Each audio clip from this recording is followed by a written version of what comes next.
نیکیوں کے خزانے، ساتواں خزانہ، سبحان اللہ و بحمدہ عدد خلقہ و رضا نفسہ وزنت عرشہ و مداد کلماتہ، 3 مرتبہ کہنا۔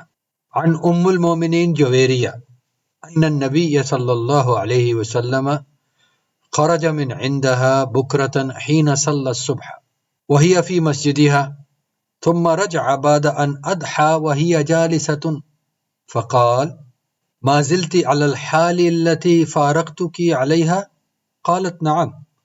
قال النبي صلى الله عليه وسلم لقد قلت بعدك 4 كلمات 3 مرات لو وزنت بما قلت منذ اليوم لوزنتهن سبحان الله وبحمده عدد خلقه ورضاء نفسه وزنت عرشه ومداد کلماته۔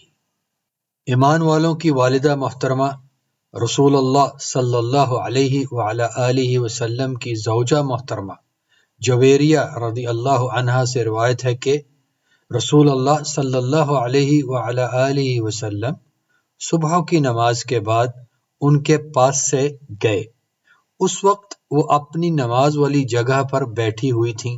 ضحیٰ کی نماز کے بعد رسول اللہ صلی اللہ علیہ وعلی آلہ وسلم واپس آئے تو اس وقت بھی وہ اسی جگہ پر بیٹھی ہوئی تھیں۔ تو رسول اللہ صلی اللہ علیہ وعلی آلہ وسلم نے ارشاد فرمایا تم ابھی تک اسی حال میں ہو جس میں تمہیں چھوڑ کر گیا تھا؟ میں نے کہا جی ہاں۔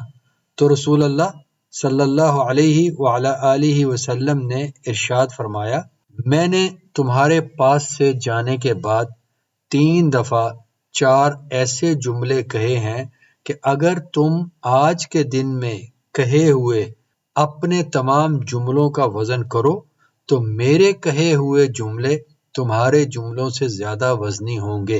اور میرے کہے ہوئے جملے یہ ہیں کہ اللہ کی پاکیزگی ہے اور اس کی ہی تعریف ہے، اس کی مخلوق کی گنتی کے برابر اور اس کی رضامندی کے مطابق، اس کے عرش کے وزن کے مطابق اور اس کے الفاظ کی لمبائی کے برابر۔